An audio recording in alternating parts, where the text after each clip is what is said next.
my name is Mady, and I'm on a journey to lose weight and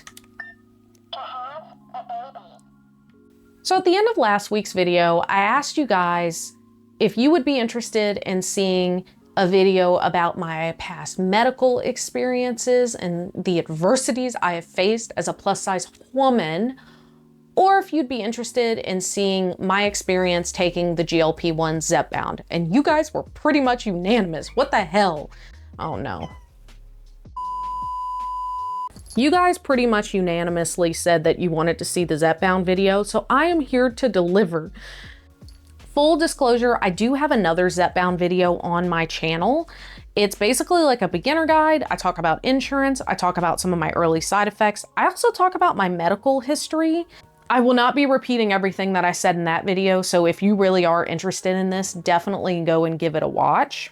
I will link it in the end card at the end of this video, so definitely go give it a watch. I was much newer at YouTube back then and much heavier. Ain't no shade, she was worthy too.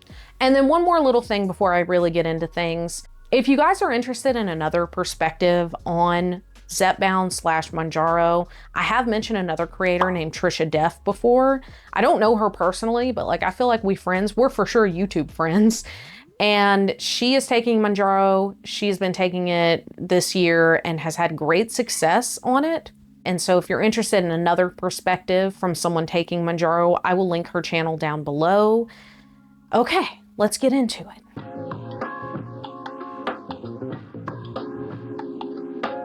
So now that we've gotten that out of the way, let's talk about why I started taking Zepbound. I have tried to film this like well over 5 times at this point, and it always turns into a rant. So I am going to try not to rant. So if I'm giving like angry energy, it's because I've had to like simmer myself down. Mainly just because taking a GLP-1, I'm sorry about this, taking a GLP-1 is definitely like a hot button topic. A lot of people feel very passionate about it one way or the other.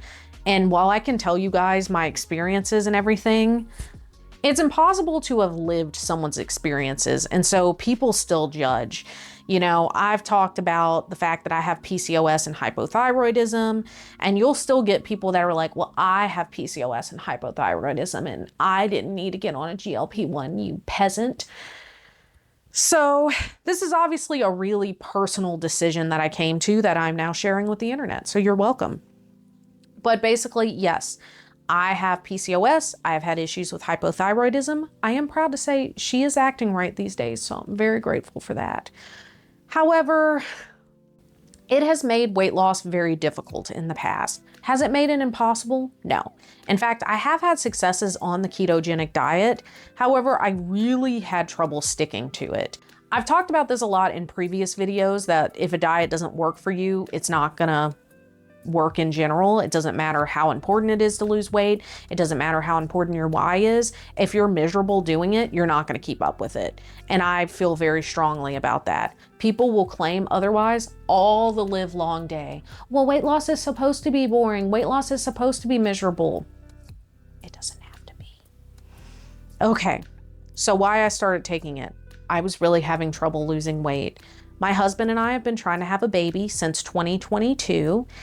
And basically I was promised by my gynecologist that if I lost weight, I would see more success in the fertility department. The lie detector determined that was a lie. Spoiler alert, that has not happened. I have lost nearly 20% of my body weight in nothing. But that is a tale for another day. So basically, I needed a kick in the butt to help me. One of the metaphors I've used frequently that I actually really like because it just is so perfect.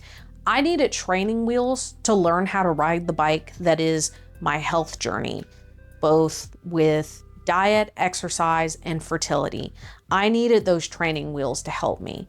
And you know what? There is no shame in needing help, and that is what I needed. I needed help. So I started taking it in December of 2023. I will say that is pretty much the worst time to start a diet of any kind, even if you're taking a GLP-1. For me personally, I saw no benefits in December. Now a large part of that is totally my fault. It was Christmas time. I was half-assed trying, but not really. I definitely succumbed to Christmas. But that's okay. I started, like a lot of people, at the beginning of the year in January 2024. And I started exercising in February 2024. I often forget that. I'm always like, yeah, I started exercising at the beginning of the year. Not the full beginning. I started exercising in February of 2024. And so for me, because I was viewing this as, hey, I'm going to be on this GLP-1 temporarily, and I will sidebar and say, I think that that should be everyone's plan. Everyone should treat a GLP-1 as temporary. Because the fact of the matter is, even if you aren't planning to get off a GLP-1, you don't know what will happen.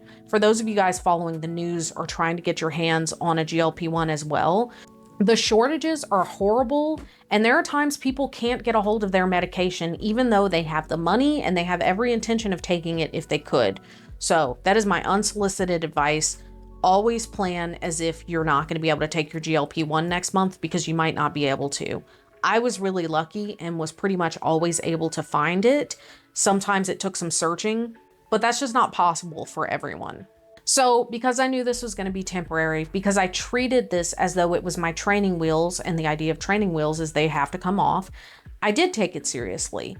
At the beginning of my journey, I did not go gung-ho as I would have in the past and like only eating 1,200 calories a day and everything. I've tried that in the past and it didn't work. And I knew it wouldn't work this time, even taking a GLP-1. And so I want to say at the beginning, I was eating between 1,500 to 1,700 calories a day. And I started this journey at 250 pounds. I also started working out, as I said, in February, and that was also baby steps. I would walk. I did a 10-minute a day challenge that actually I lost a pretty good chunk of weight. We were doing good and we were vibing, but I did take it seriously. I did want to change my habits. You hear all the time like, oh, you're GLP-1, if you're on it, it's for life. You started taking Ozempic to lose some weight. Do you now need to stay on it for life? Well, if you want to keep the weight off for life, probably yes. So during these, although I took it for 6 months, I'm going to say 5 months, because that's when I started seeing the benefits and that's when I started taking it seriously. I weighed 250 pounds at the beginning of the year, January 2024. And when I stopped after my 10,000 steps a day challenge in April, at the end of April, I was down to 210 point something pounds. So we'll just call it an even 40 pounds if that's cool with you guys. 39 and plus shipping and handling. So losing 40 pounds in that time is brilliant. I could also rant about the people who don't think that losing 2 pounds a week is enough. Girl or boy or non-binary pal, losing 2 pounds a week is like amazing and very sustainable weight loss. That is the good weight loss that won't come back in a blink of an eye. I'm just saying. You heard it here first. Some people do lose weight a lot more significantly, a lot faster. But for me, with all of my health struggles, losing that amount of weight in 5 months, basically, we love it. We're happy about it.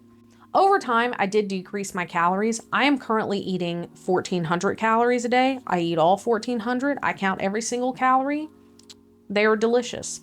So let's talk about side effects, my dosages, and most importantly, why I stopped and how I stopped successfully. So I talked about the side effects in the first video, so I will let Passmatey kind of list a lot of the side effects. They say it's nausea, diarrhea, vomiting, constipation, seems a little contradictory, stomach or abdominal pain, indigestion, injection site reactions, feeling tired, allergic reactions, belching, hair loss, and heartburn. I think when you first start taking it, you will experience more significant side effects. However, those by and large dissipated. Probably the only persistent one that I had was the burping. I also mentioned some vivid dreaming. Yeah, probably about a month ago, I had a dream that I was in Harry Potter's universe and I had to ride a broomstick sponsored by Chick-fil-A. And the only way to get the broomstick to go was to say Niminus Chickenus. So maybe those were Zepbound dreams. Oh wait, I was off Zepbound. That's just me.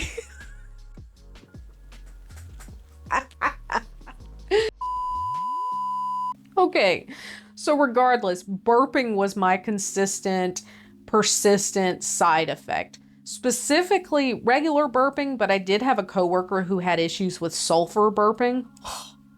I do not envy her. I did have that now and then, but I think she had it more significantly, and I do feel bad for her. But yes, burping was my big one, but like nothing like too bad or anything at all. Any kind of nausea and everything, again, dissipated within those first few weeks. I would also take my dosage at night so that I could basically sleep off the symptoms. So yeah. The one side effect that may have come at the end of me taking Zepbound was hair loss. Now, please take that with a grain of salt because, as I've said like 12 times already, I have PCOS. A side effect of PCOS is lovely facial hair. I literally just waxed my face today.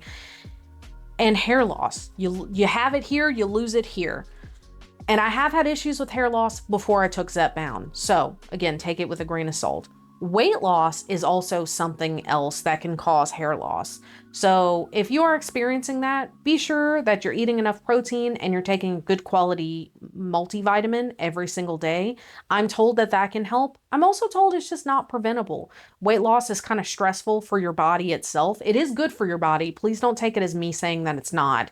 But your body is confused and like, what the hell is going on? And so you lose weight as a result of stress. You lose hair. Damn it.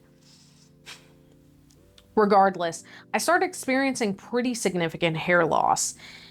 And that was one of the reasons I decided to stop taking it. The other reason was that it kind of wasn't really working for me anymore.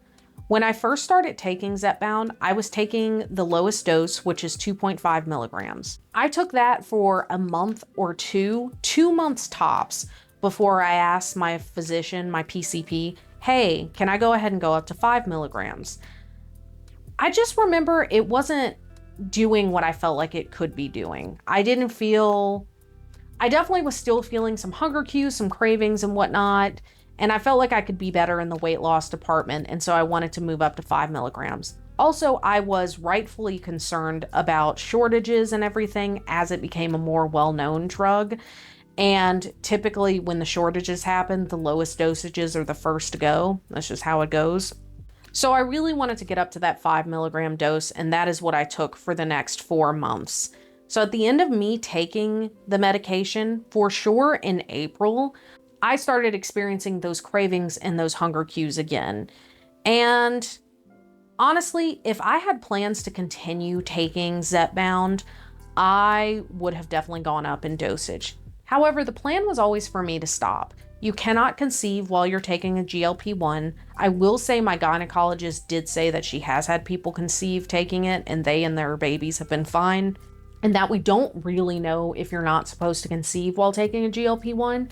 However, I opted to go ahead and play it safe and eventually stop. I did not want to take it indefinitely and for life. So that brings me to, I guess, one of my final points. I've heard pretty consistently, oh, if you take a GLP-1 and you don't want to gain all the weight back, you have to take it for life. That's not true. I don't believe that. I don't feel that way. I think if you truly change your habits while you're taking a GLP-1, if you truly take stock, take notice of like, hey, here's what I need to do to live a better life, to live a more healthy life, then you will be able to maintain your weight loss while you're taking Zepbound. You feel me? Maybe? Okay.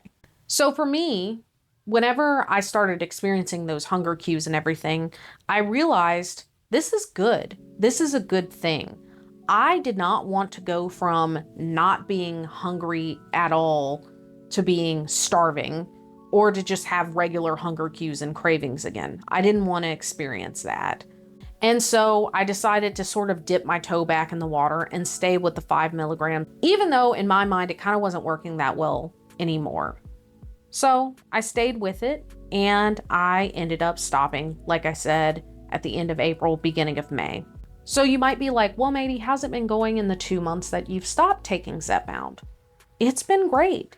Honestly and truly, I have continued to lose weight. That is my personal goal. I have continued to lose weight and I have lost another 10 pounds in those 2 months. As I say that, that is very impressive. I am on the precipice of a 50-pound loss and I'm on the precipice of being in Wonderland. stepping on the scale and seeing a 1 instead of a 2 at the beginning of my weight. I am so close. I have had issues with stalling for sure, but I actually had issues with stalling at the end of me being on Zepbound. It's just my crazy body, y'all. But I've stayed the course and I have seen consistent results, and that's really all you can ask for.